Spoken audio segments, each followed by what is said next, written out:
ബിസ്മില്ലാ അൽഹംദുലില്ലാ വസ്സലാത്തു വസ്സലാമു അലാ റസൂലില്ലാ. നമ്മൾ ധാരാളം കേൾക്കുന്നുണ്ട്, അറിയുന്നുണ്ട്. പക്ഷേ നമ്മിൽ മാറ്റമുണ്ടാകുന്നില്ല എന്ന് നിരന്തരമായി വിലയിരുത്തുന്നവരുണ്ട്. യഥാർത്ഥത്തിലൊരു പുസ്തകം വായിച്ചതുകൊണ്ടോ ഒരു പ്രസംഗം കേട്ടതുകൊണ്ടോ ജീവിതത്തിന് പെട്ടെന്ന് മാറ്റം വന്നവരായ പലരുടെയും കഥ നമ്മൾ കേട്ടിട്ടുണ്ട്. എന്താണ് അവർക്ക് സംഭവിച്ചത്? എന്തുകൊണ്ടാണ് അവർക്ക് മാറ്റമുണ്ടായത്? ജീവിതത്തിനൊരു പുതിയ അർത്ഥമോ ഒരു പുതിയ ഉദ്ദേശമോ വന്നതായി ചില സമയത്ത് അത്തരം ആളുകൾക്ക് തോന്നുന്നു. അത് കാരണം ജീവിതയാത്ര ഒരു പുതിയ പാന്താവിൽ കൂടി തിരിക്കുന്നതിന് അവർക്ക് സാധിക്കുന്നു. ഈ ഒരു മാറ്റം നമ്മൾ പോയിക്കൊണ്ടിരിക്കുന്ന വഴിയിൽ നിന്നും വളരെ വ്യത്യസ്തമായ ഒരു വഴിയിലേക്കുള്ള ചാഞ്ചല്യം നമുക്ക് ആവശ്യമായിരിക്കും. ഇത് പലർക്കും ഉണ്ടായിട്ടുള്ള അത്ഭുതകരമായ ഒരു അനുഭവമായിരിക്കും ഇങ്ങനെയുള്ള മാറ്റങ്ങൾ. ജീവിതയാത്രയിൽ സാധാരണ നേരിടുവാനുള്ള ക്ലേശങ്ങളെ ലഘൂകരിക്കുന്നതിനും ഒഴിച്ചുകൂടാത്ത ദുഃഖങ്ങൾ സമാധാനത്തോടും ധൈര്യത്തോടും കൂടി അഭിമുഖീകരിക്കുന്നതിനും പരിശീലനം കൊണ്ട് നമുക്ക് സാധിക്കുന്നതാണ്. ജീവിതയാത്രയിൽ മനുഷ്യനെ നേരിടുന്ന ഒരു വലിയ ശത്രു അവനുള്ള ഭയമാകുന്നു. കുട്ടിക്കാലം മുതൽക്കേ ജീവിതാവസാനം വരെ ഒരു വിധത്തിലെങ്കിൽ മറ്റൊരു വിധത്തിൽ ഭയം നമ്മെ വിടാതെ പിന്തുടരുന്നു. ഭയം പുരോഗതിയുടെ ഘാതകനാണ് നമ്മൾ തിരിച്ചറിയണം. പള്ളിക്കൂടത്തിൽ പോയാൽ അധ്യാപകൻ അടിക്കുമോ എന്ന ഭയം കുട്ടികളെ ശല്യപ്പെടുത്തുന്നുണ്ട്. കുട്ടികളുടെ ദേഹസ്ഥിതിയും ഭാവിയെയും പറ്റി അമ്മമാർ ഭയപ്പെടാറുണ്ട്. ജോലി സംബന്ധമായ ഭയം അച്ഛനെ പിടികൂടുന്നു. ഭയാലുകുലരായ മനുഷ്യരെയല്ലാതെ എവിടെ നോക്കിയാലും നമുക്ക് കാണാൻ സാധിക്കുന്നില്ല. ഭയം പാടെ അകറ്റാൻ ചെറുപ്പം മുതൽക്ക് തന്നെ പരിശീലനം ലഭിക്കണം. നമ്മുടെ വളർച്ചയ്ക്ക് ഭയത്തെപ്പോലെ അത്ര വലുതായ ഒരു പ്രതിബന്ധം മറ്റൊന്നില്ല.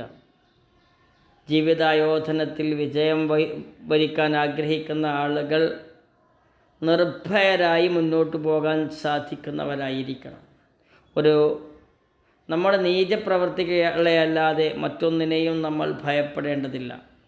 കാരണം നീചപ്രവർത്തികൾ മനുഷ്യൻ്റെ ആത്മവിശ്വാസത്തെ കെടുത്തുകയും ശക്തിയെ ഇല്ലാണ്ടാക്കുകയും ചെയ്യും. യജമാനനും വേലക്കാരനും മുതലാളിയും തൊഴിലാളിയും മേലുദ്യോഗസ്ഥനും കീഴുദ്യോഗസ്ഥനും എല്ലാം മനുഷ്യരാണ്. അവരുടെ ജോലികൾ വ്യത്യസ്തങ്ങളായിരിക്കാം, സ്ഥിതിക്കും മാറ്റമുണ്ടായിരിക്കാം. പക്ഷേ ഒരു കൂട്ടർ മറ്റേവരെ ഭയപ്പെടേണ്ട ആവശ്യമുണ്ടോ? ആലോചിച്ചു നോക്കണം. നമ്മുടെ ബുദ്ധി ഉപയോഗിച്ച് നമുക്ക് ശരിയെന്ന് തോന്നുന്ന കാര്യങ്ങൾ നമ്മുടെ പ്രാപ്തിക്കനുസരിച്ച് നിർഭയം നിറവേറ്റണം. ഫലം എന്തു തന്നെ ആയിരുന്നാലും ധൈര്യം കൈവിടാതിരിക്കണം. അതാണ് ജീവിതയാത്രയിൽ മുഖ്യമായി ഓർക്കേണ്ടത്. അഥവാ ജീവിത പുരോഗതിക്കുള്ള തടസ്സങ്ങളിൽ ഏറ്റവും മുഖ്യമായ ഭയം അതൊഴിവാക്കുകയും പുരോഗതിയിലേക്ക് വേണ്ടത് ജീവിതത്തിൽ ചെയ്യുകയും ചെയ്യുക എന്നത് ഏറ്റവും പ്രധാനമാണ്. പോസിറ്റീവായ ഭയമുണ്ട്. നമ്മൾ അള്ളാഹുവിനെ ഭയപ്പെടുമ്പോൾ, അള്ളാഹുവിന് ഭയഭക്തി കാണിക്കുമ്പോൾ തിന്മയിൽ നിന്ന് മനഃപൂർവ്വം വിട്ടുനിൽക്കാനും നന്മയിലേക്ക് ബോധപൂർവം അടുക്കാനും നമുക്ക് സാധിക്കും. അത് പുരോഗതിക്ക് വേണ്ട വലിയ ഒരു ഗുണമാണ്. അപ്പോൾ നമ്മുടെ പ്രവർത്തനത്തിന് ഫലപ്രദമായി കൊണ്ടുപോകാൻ ഭയം ഒരു ഭാഗത്ത് സഹായിക്കുന്നുണ്ടെങ്കിലും ഒരു ഭാഗത്ത് ആ ഭയം കാർന്നു തിന്ന് മനുഷ്യനെ പുരോഗതിയിൽ നിന്നും അധോഗതിയിലേക്ക് എത്തിക്കുകയും ചെയ്യും. ഇവിടെ ഭയത്തെ പോസിറ്റീവായി ഉപയോഗപ്പെടുത്താനും അതിൻ്റെ നെഗറ്റീവുകളെ ഇല്ലായ്മ ചെയ്യാനും ധൈര്യസമേതം മുന്നോട്ട് പോകാനും നമുക്ക് സാധിക്കേണ്ടതുണ്ട്. ഭയം മാറണമെങ്കിൽ അറിവ് ശേഖരിക്കുകയാണ് വേണ്ടത്. അറിവ് ധാരാളമായി ശേഖരിക്കുന്ന ഒരാൾക്ക് ഭയത്തിൽ നിന്നും മുക്തമായ ഒരു ജീവിതം നയിക്കാൻ സാധിക്കും.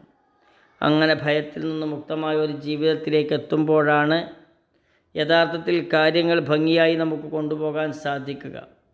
മകനെക്കുറിച്ചുള്ള ആശങ്ക, നിരാശ, ഭയം ഇതൊക്കെ പാരൻറ്റിങ്ങിൽ വളരെ വിള്ളൽ വരുത്തുന്നതും പാരൻറ്റിങ് അപ്രായോഗികമാക്കുന്നതുമായ കാര്യങ്ങളാണ്.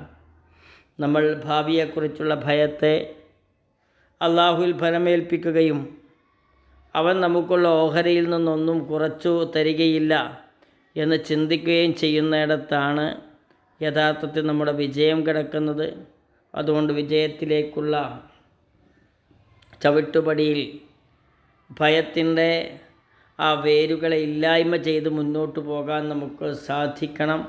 അത് നമ്മുടെ പുരോഗതിക്ക് ഏറ്റവും വലിയ സഹായകമായിരിക്കും എന്ന് ചിന്തിക്കുന്നിടത്താണ് മാറ്റം സാധ്യമാകുക. മാറാൻ കഴിയുന്നില്ലേ, ഇല്ലെങ്കിൽ അതിൽ നിന്ന് മാറേണ്ടതാണ് എന്നൊരു ചിന്തയിലേക്ക് നമ്മളെത്തണം. അള്ളാഹു അനുഗ്രഹിക്കട്ടെ. അസ്സലാമു അലൈക്കും വറഹ്മത്തുള്ളാഹി വബറകാതുഹു.